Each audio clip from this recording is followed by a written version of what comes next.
Deus ordenou a Jonas que fosse a Nínive, mas ele decidiu fugir para Tarsis. Jonas embarcou num navio e tentou escapar da presença do Senhor. Deus enviou uma forte tempestade, e o navio quase afundou. Os marinheiros, apavorados, lançaram sortes e descobriram que Jonas era o culpado. Jonas pediu que o lançassem ao mar, e a tempestade cessou imediatamente. Um grande peixe enviado por Deus engoliu Jonas, e ele ficou 3 dias e 3 noites ali. Dentro do peixe, Jonas orou a Deus com arrependimento sincero. Deus ordenou ao peixe que vomitasse Jonas em terra firme. Jonas foi a Nínive, pregou a palavra, e o povo se arrependeu. Deus teve misericórdia da cidade, e Jonas aprendeu uma lição sobre compaixão. Davi era rei de Israel. Em vez de ir à guerra com seu exército, permaneceu no palácio em Jerusalém. Certa tarde, do alto do palácio, Davi viu uma mulher muito bonita se banhando. Era a Batseba. Mesmo sabendo que ela era casada com Urias, um de seus soldados, Davi a mandou chamar e se deitou com ela. Batseba engravidou. Para esconder o pecado, Davi trouxe Urias da guerra, esperando que ele dormisse com sua esposa. Mas Urias se recusou a ir para casa enquanto seus companheiros estavam no campo de batalha. Então Davi escreveu uma carta ao comandante do exército, mandando colocar Urias na frente da batalha, para que morresse. Urias foi morto. Após o luto, Davi tomou Batseba como esposa. Mas o Senhor se desagradou do que ele fez. Deus enviou o profeta Natã, que contou a Davi uma parábola, revelando seu pecado de forma sábia e direta. Davi reconheceu: pequei contra o Senhor. E Natã respondeu: o Senhor perdoou seu pecado, mas haverá consequências. Davi se arrependeu profundamente. Ele escreveu o Salmo 51, pedindo misericórdia. Deus o perdoou, pois viu um coração quebrantado. Após libertar os hebreus, o faraó se arrependeu e mandou seu exército persegui-los. O povo de Israel chegou à beira do Mar Vermelho, e atrás deles vinham os soldados egípcios. Os hebreus ficaram com medo e clamaram a Moisés: você nos trouxe aqui para morrermos? Moisés respondeu: não temam. O Senhor lutará por vocês. Então Deus disse a Moisés: ergue o cajado e divide o mar. Moisés estendeu a mão sobre o mar, e o vento forte de Deus soprou a noite toda. As águas se abriram, formando 2 muros, e o povo passou por terra seca. Os egípcios tentaram seguir, mas Deus os confundiu e quebrou as rodas dos carros. Quando os hebreus já estavam do outro lado, Moisés estendeu a mão novamente. As águas voltaram e cobriram todo o exército do faraó. Deus salvou Israel com um grande poder. Enquanto Moisés estava no monte com Deus, o povo ficou impaciente com sua demora. Eles pediram a Arão: faça para nós um Deus que nos guie. Arão recolheu brincos de ouro do povo e os fundiu no fogo. Dessa fusão, surgiu uma imagem, um bezerro de ouro. O povo adorou o bezerro, oferecendo sacrifícios e dizendo: este é o nosso Deus que nos tirou do Egito. No monte, Deus disse a Moisés: desça, pois o povo se corrompeu. Moisés desceu com as tábuas da lei nas mãos e viu a idolatria. Indignado, ele quebrou as tábuas no chão.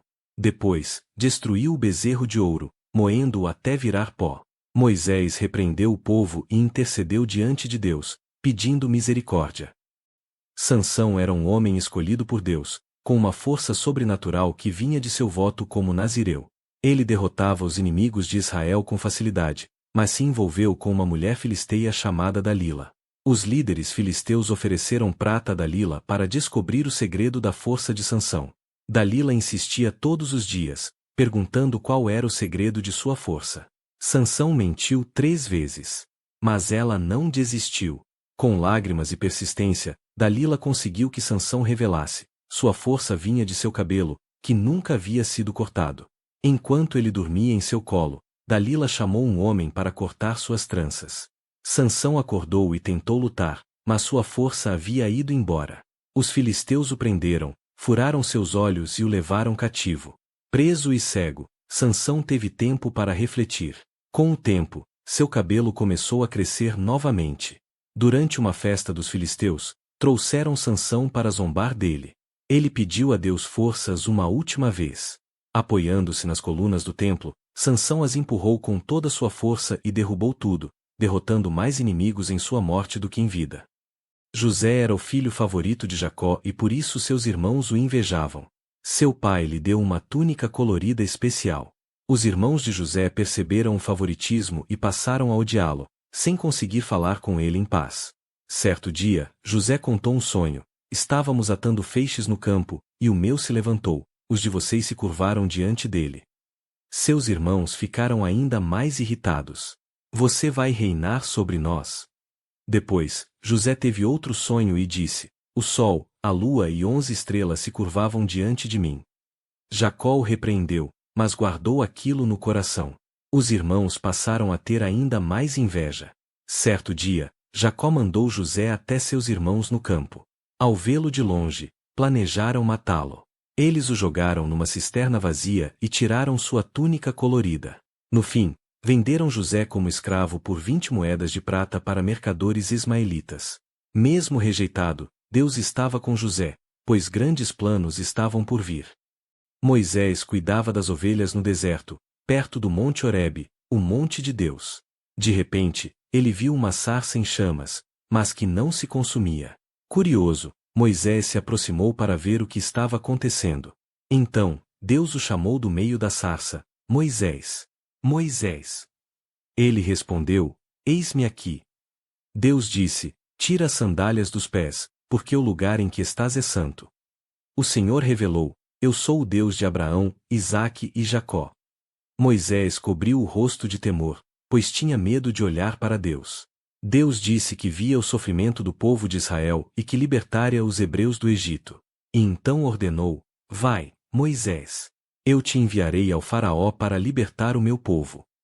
Deus enviou Moisés ao Faraó com uma ordem clara: Deixa o meu povo ir. O Faraó recusou, e então as pragas começaram. A primeira: as águas do Nilo se tornaram sangue. A segunda praga foi uma invasão de rãs por todo o Egito, até nos palácios. A terceira praga: piolhos cobriram pessoas e animais, trazendo desconforto total. A quarta foi uma nuvem de moscas que invadiu as casas dos egípcios, mas não tocou os hebreus. Depois, uma praga matou os animais dos egípcios, enquanto os rebanhos dos hebreus ficaram ilesos. A sexta praga: feridas e úlceras atacaram o povo e os magos egípcios não puderam reagir. Na sétima, Deus enviou uma chuva de pedras com fogo, destruição sobre plantações e pessoas. A oitava praga: enxames de gafanhotos cobriram a terra, devorando o que restava. Na décima, Deus tirou a vida dos primogênitos egípcios. Só os lares com sangue nos umbrais foram poupados. Então, o Faraó libertou o povo.